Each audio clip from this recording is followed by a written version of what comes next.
What's up, Summoners? My name is Nathan Ng and I'll be your host for this video. As promised, we're here to deliver the full list of upcoming changes for patch 11.17. I hope you guys are as excited as I am because we have system changes as well as major champion changes coming up, so be sure to hit that sub button and let's get into the content. Let's start with the exciting stuff, the skins. Remember the skins we voted on earlier this year? Well, we've got another set of them coming up, and that's Crime City Nightmare. Akali, Shaco, Darius, Twist of Fate, and Zara don new clothing, representing Runeterra's dangerous nightlife. Aside from the Dark Criminals joining us next patch, we also have Divine Phoenix and Nivea, Graceful Phoenix Seraphine, and Brave Phoenix Zaya. Check these skins out as they look super amazing. Next are the balance changes. Let's start with the system nerfs. Divine Cinder has been a thorn in players' sides. After champions like Ezreal and Wukong showed just how broken this item was, it was subsequently nerfed. It wasn't enough though, and a lot of champions that use it continue to overperform. Next patch, the AD will be lowered from 40 to 35. It's a decent nerf, that's 175 gold in stats lost. Next, we got Serpent's Fang, which has unfortunately become a staple second purchase for AD Assassin's default. I say unfortunate because this item was designed to be situational. Usually there will be at least one shield of the enemy team that you can build for, but a single shield shouldn't always merit an adaptive purchase. Serpent's Fang low purchase cost makes it easy for snowballing assassins. Next patch, the lethality is going down from 18 to 12. It'll still be cheap, but players will specifically want to build it for the bonus shield damage. By the way, if you're struggling with assassins or any matchups in the league, check out ProGuides.com. There are plenty of coaches who can help you out just by teaching you some strategies as well as optimizations that you can make. We also feature courses by pros like Aframu and Core JJ, so take a look. Finally, we have a nerf to Wit's End. The scaling on the item is being slowed down significantly. At the moment, the on-hit damage scales linearly from 15 to 80 damage based on level. Next patch, it'll deal a flat 15 damage from levels 1 to 8 and begin scaling linearly from 25 to 80 damage starting at level 9. This means that the power spike from purchasing the item, specifically early on, is gonna be so much smaller than before. A bot laner like Ashe especially will feel this hit, as playing in a dual lane obviously means that it'll take longer to level up. Plenty of champions, notably the ones with high attack speed, are abusing this item, and as a result, it's receiving some changes next patch. Anyway, let's go ahead and talk about some system buffs. Continuing with some changes, we have Hullbreaker. It's receiving a simple but powerful buff. The health is going up from 300 to 400. I don't have much to say, the item will be a little bit better. Players that build it will be a little bit more durable, and that benefits both tanks as well as fighters in direct combat, as well as trying to escape ganks. Next, Yumi's Ghostblade is receiving a variety of buffs. The price is going down from 3,000 to 2,900. In addition, the build path's pickaxe is being replaced with the Called Fields Warhammer. What a throwback, ladies and gentlemen. Finally, the item will receive 15 ability haste. It's basically back to how it was before the item's rework, and players will have more incentive to build it. The last system buffs is to the Rune Fleet footwork. Its healing is being increased from 3 to 60 plus 30% bonus AD and 20% AP to 10 to 100 plus 40% AD and 30% AP. However, the minion modification is changing from 100% for melee champions to 20%, and for ranged champions that value is going down from 20% to 10%. Although you get slightly less free sustain than before, the amount that you get in the early game is nearly the same. In the late game, however, the healing during teamfights is up significantly. That covers the system, so let's go ahead and talk about the champion balance, beginning with the top lane. Ever since her rework, Irelia has been an issue. Inarguably strong, Irelia's ban rates are at an all-time high this season. 43% in high elo is gigantic. Everybody wants to play or ban her, and as a result, Riot is taking the next steps to tone her down. Her Q's healing is going down from 12 to 20% AD to 8 to 16% AD. While it may not seem like the biggest nerf, targeting her sustain trims away at some excessive power. Oh lord, we have some massive Gangplank changes coming up as well. He's receiving some adjustments, but I honestly can't help but feel like they're an overall buff. First, his passive movement speed bonus will be reduced from 30% to 15 to 30% based on level. Also, his Q will count as a ranged basic attack. In spite of all these small nerfs, his E is receiving a huge buff. His powdered cakes will benefit from critical strike at 125% effectiveness. More damage means that we're in danger out on Summoner's Rift, and he's coming for that booty. Hopefully not literally. If that wasn't enough, we're throwing it back, and he's gonna be getting 5 barrels again. Rather than capping at 3 barrels, the maximum is going up from 3 to 5 barrels based on ability level. The recharge time is going down from 18 to 10 seconds to 18 to 14 seconds, but it's definitely going to be worth it. This is a huge quality of life buff for Gangplank players, as they won't have to be nearly as careful about their barrel usage. Next is Teemo. He continues to underperform in high elo. It's a tough balancing situation, and honestly, I don't really want them to buff him, because I honestly hate this character. If he's too strong, the fact is that he's ranged and it makes him difficult as well as frustrating to fight. A little bit too weak and he ends up with the low 48% win rate like he currently holds. Next patch, he's receiving a small buff to his E that should help him out in combat and should also make his poke a little bit more potent than before. The flat damage on hit is going up from 11 to 55 to 14 to 58. 3 more per attack is really going to add up, especially in the early game. And that's it for the top lane, so let's go ahead and talk about the jungle changes next.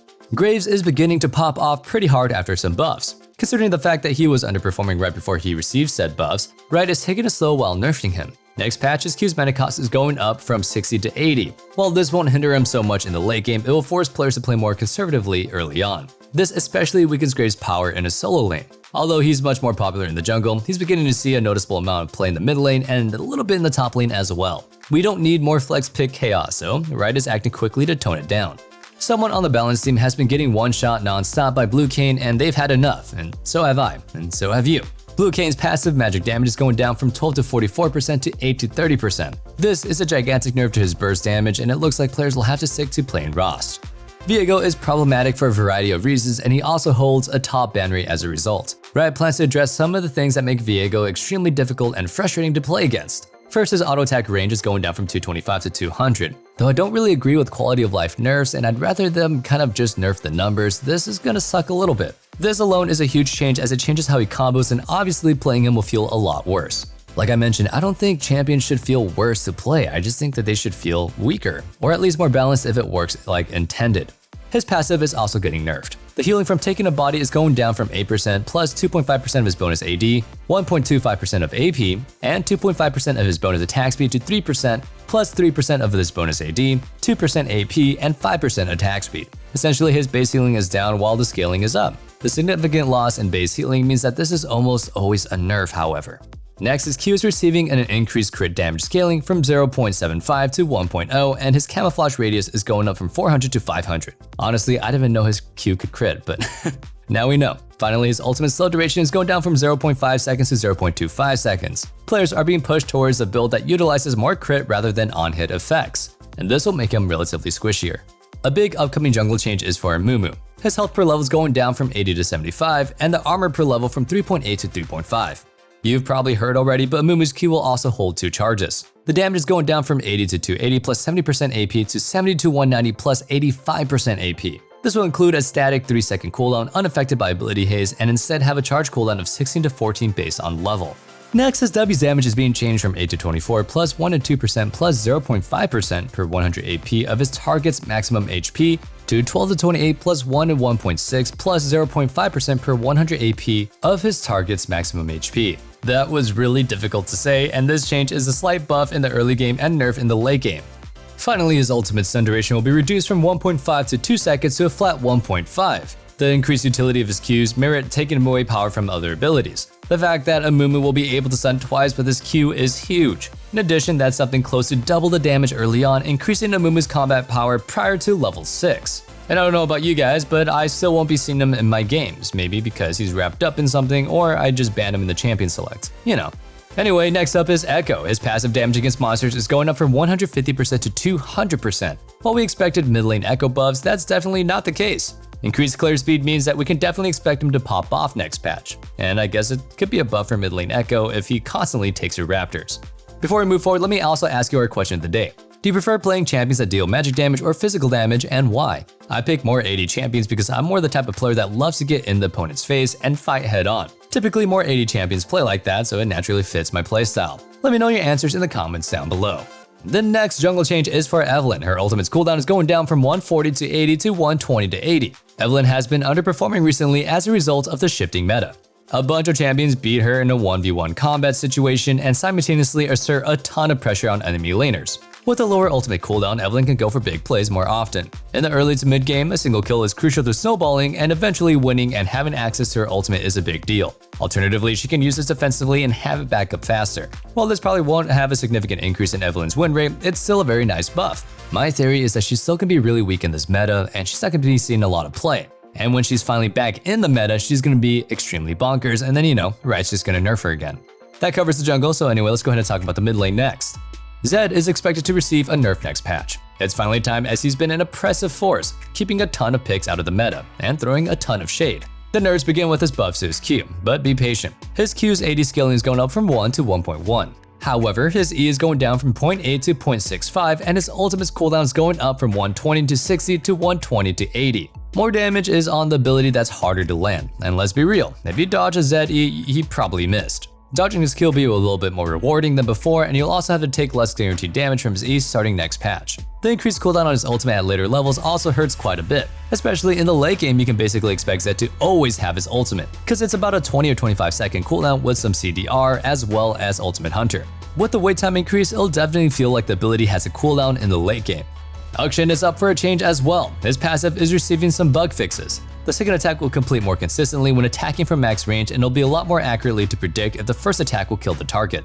Here's a change plenty of players will love to hear. Akshin will no longer be able to claim scoundrels while dead. In other words, those post-mortem kills will no longer revive dead allies.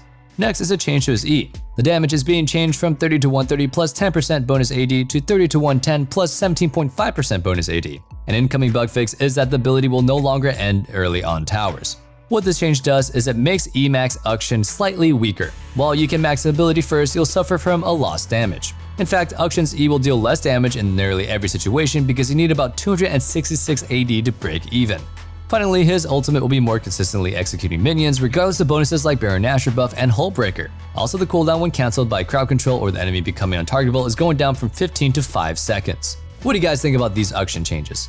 Lysandra, on the other hand, is getting buffed next patch. It's small, but understandably so because she's already at a decent spot. Her AD is going up from 53 to 55, and her Q's mana cost is going down by 5 from 60 to 80 to 55 to 75. I don't expect that much change for Lysandra, but last hitting and clearing waves will be a lot easier than before.